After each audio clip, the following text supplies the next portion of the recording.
ने ये किया हुआ है कि कोई भी ज्वेलर जिसका टर्नओवर 40 लाख से कम है उसके लिए मैंडेटरी नहीं है। उसको अभी गवर्नमेंट कारीगर मानती है कि 40 लाख से कम है, अभी ये ज्वेलर नहीं बन रहे हैं, ये कारीगर है, वो बनाते हैं बेचते हैं, तो अभी उनको एग्जाम किया हुआ है। तो इसी तरह से फर्नीचर में जो अपना शॉप खोल के फर्नीचर बनाए हैं उनको एग्जाम किया हुआ है। जो ऑर्गेनाइज्ड मैन्युफैक्चरर्स हैं उनको अभी पहले स्टेप में कवर किया।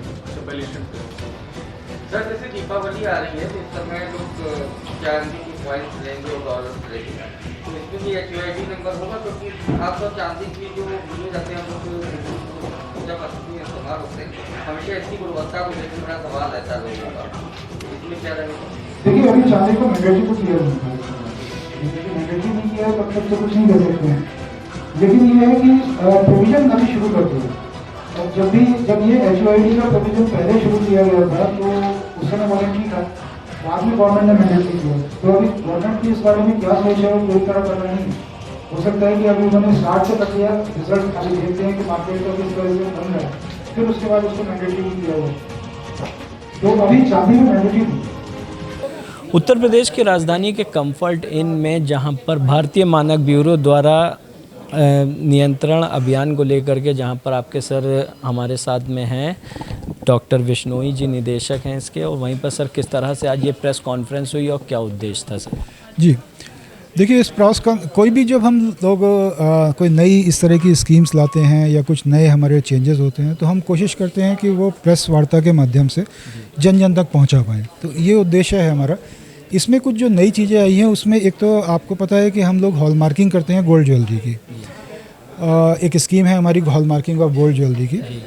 तो इसमें अभी गोल्ड जो है उसके रेट काफ़ी बढ़ गए हैं। आपने देखा कि गोल्ड के रेट बहुत हाई हो गए हैं, तो कई बार कंज्यूमर उसको ख़रीद नहीं पा रहा है लिमिटेशन की वजह से।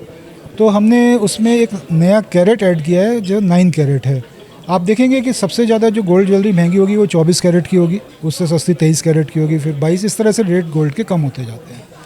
तो अभी तक 14 कैरेट तक ज्वेलरी अलाउड थी। 14, 18, 20, 22, 23 और 24 इन कैरेटेज में ज्वेलरी अलाउड थी मैन्युफैक्चर करना विद HUID। अब हॉलमार्क ज्वेलरी जो है वो 9 कैरेट में भी बन सकती है 1 सितंबर से, और मार्केट में कोई भी कंज्यूमर 9 कैरेट की ज्वेलरी भी खरीद सकता है। तो उसके रेट थोड़े कम हो जाएंगे, ये उसको एडवांटेज मिलेगा। सर जहाँ पर हॉलमार्क को लेकर के विशेष अभियान चलाया जा रहा है भारतीय मानक ब्यूरो के द्वारा, सर इसके ऊपर क्या कहेंगे कि जहाँ पर ऑनलाइन और ऑफलाइन किस तरह से हॉलमार्क की आपके द्वारा यानी कि इसकी जांच पड़ताल की जाए? जी देखिए, हॉलमार्क ज्वेलरी जो होती है वो एक तो जैसे ISI मार्क भी आप लोग हमारा जानते हैं, तो ISI मार्क के लिए हम किसी को अगर लाइसेंस देते हैं तो उसका काम ये होता है कि हम चेक करते रहते हैं उसके प्रोडक्ट को, फैक्ट्री में जाके भी और मार्केट से लेके भी। लेकिन वो ISI मार्क खुद लगाते हैं अपने प्रोडक्ट पर कि उन्होंने बनाया एक लॉट, टेस्ट किया और फिर वो ओके हो गया तो उसके ऊपर उन्होंने ISI मार्क खुद लगा दिया। लेकिन ज्वेलरी में ऐसा नहीं होता। ज्वेलरी में ज्वेलर बनाता है और अपनी सारी ज्वेलरी जो है वो हॉलमार्किंग और रसीइंग सेंटर के पास जाके देता है। वो टेस्ट करते हैं और वही उसके ऊपर मार्क लगा के ज्वेलर को वापस करते हैं। तो ये तो प्रोसीजर है। अब इसमें 3 मार्क होते हैं। एक BIS का मोनोग्राम होता है, दूसरा इसमें इसकी प्योरिटी लिखी होती है कि ये 22 कैरेट है या 18 कैरेट है, तीसरा इसमें एक 6 डिजिट का HUID नंबर होता है, जो कह सकते हैं कि इसका जैसे हम लोगों का आधार कार्ड नंबर होता है जिससे हम आइडेंटिफिकेशन हो जाता है, ये ज्वेलरी का आइडेंटिफिकेशन नंबर है। तो हमारा एक ऐप है BIS केयर ऐप, जो किसी भी एंड्रॉयड फ़ोन में आप प्ले स्टोर से डाउनलोड कर सकते हैं या आईफोन में भी डाउनलोड कर सकते हैं। इसमें एक प्रोविज़न आपको दिया हुआ है वेरीफाई HUID डिटेल्स। तो आप जब भी कोई ज्वेलरी ख़रीदें उस ज्वेलरी का HUID नंबर देखें पहले, उस HUID नंबर को इस ऐप में डालें और वेरीफाई कर लें कि जो भी प्रोडक्ट आपको दिया जा रहा है वो हमारे जो ऐप में जो इन्फॉर्मेशन आ रही है उससे मैच कर रहा है। जैसे अगर वो रिंग है तो हमारे उसमें रिंग दिखाएगा, उस पर 22 कैरेट लिखा है तो हमारे उस पर 22 कैरेट दिखाएगा। तो ये सारी चीज़ें वेरीफाई करके अगर आप ख़रीद लेंगे तो आप ये मानेंगे कि आपको सही चीज़ मिली है। जहाँ नकली उत्पादों के लिए भी जहाँ भरमार है, ऑनलाइन भी, और सर गली गली दुकानें खुली हैं, तो किस तरह से भारतीय मानक ब्यूरो उसकी लड़ाई लड़ेगा? देखिए, भारतीय मानक ब्यूरो एक तो मार्केट सर्वे के माध्यम से अपनी इन्फॉर्मेशन तो कलेक्ट करता ही है। ख़ासतौर से ज्वेलरी में हम लोग लगातार सर्वे करते रहते हैं और मार्केट से सैंपल्स भी लेते हैं, उनको टेस्ट भी कराते हैं। अभी 22 डिस्ट्रिक्ट तो मैंडेटरी हो गए हैं जैसे मैंने बताया। तो इन 22 डिस्ट्रिक्ट में तो जो भी ज्वेलरी बेचेगा उसको हॉलमार्क लेना ज़रूरी है। लेकिन बाकी के जो अभी मेरे 45 में से 23 डिस्ट्रिक्ट बचे हैं उसमें भी बहुत सारे ज्वेलर्स ने हॉलमार्किंग का रजिस्ट्रेशन कराया हुआ है और हॉलमार्क ज्वेलरी वो बेचते हैं। तो एक तो कंज्यूमर को ये देखना है कि उसको ज्वेलरी जब वो ख़रीदें तो ये देख लें कि वो ज्वेलर हॉलमार्क्ड है। हॉलमार्क वाले रजिस्ट्रेशन वाले जितने भी ज्वेलर हैं उनको कहा गया है कि वो अपना डिस्प्ले में भी लगाएं कि हम BIS रजिस्टर्ड ज्वेलर हैं, ताकि कोई भी पहचान ले। और दूसरा कि जहाँ पर उनका काउंटर है वहाँ पर उनका जो हमने लाइसेंस दिया उसकी कॉपी लगी होनी चाहिए, ताकि कोई भी कंज्यूमर वहाँ जाके उसको देख सके। और तीसरा मैंने आपको BIS केयर ऐप बता दिया। तो सर आम जनता के लिए शिकायत के लिए एक ऐप भी है, वो ऐप क्या है हमारे दर्शकों को बताइए। तो आम जनता देखिए, कोई भी शिकायत करना, एक तो ये है कि हम लोगों के यहाँ शिकायत करना जो है वो बहुत कम है। हम लोग उसके कई सारे कारण हैं। उसके कारण ये है कि कई बार तो सोचते हैं अगर लो वैल्यू प्रोडक्ट है तो हम सोचते हैं कौन झंझट में पड़े कि भाई इसका शिकायत की जाए, अपना काम बढ़ाएं।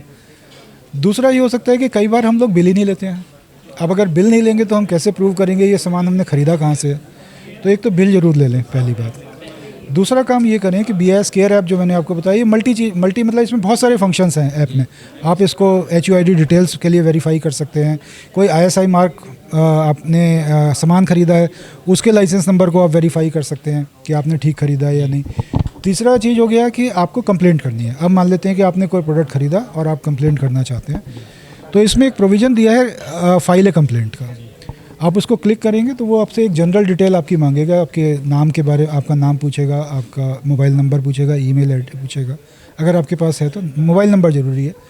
और जब आप इस पर रजिस्टर करेंगे एक OTP आएगा जिससे आप रजिस्टर हो जाएंगे। उसके बाद आप अपनी कंप्लेंट फाइल कर सकते हैं, बिल की कॉपी लगा सकते हैं, प्रोडक्ट की फ़ोटो लगा सकते हैं और वो कंप्लेंट हमारे हेडक्वार्टर पे पहुंच जाती है। जैसे ही आप ऑनलाइन सबमिट करेंगे उसके बाद वो जिस ब्रांच से रिलेटेड होगी उस ब्रांच के पास आ जाएगी और उनको 90 दिन का टाइम में इसको रिजॉल्व करना होता है, तो वो हम लोग कर लेते हैं। बहुत बहुत धन्यवाद। ये थे हमारे साथ में डॉक्टर सुधीर विश्नोई जी, निदेशक भारतीय मानक ब्यूरो, जिन्होंने बताया किस तरह से गुणवत्ता नियंत्रण आदेशों पर आज यहाँ पर एक प्रेस कॉन्फ्रेंस हुई और वहीं पर उन्होंने बताया किस तरह से गुणवत्ता को लेकर वे लड़ाई अपनी जारी रखेंगे और आम जनता को राहत देंगे। आप देखते रहिए हंगामा टाइम्स न्यूज़ चैनल। सहयोगी प्रदीप के साथ मैं अमित कश्यप, लखनऊ से।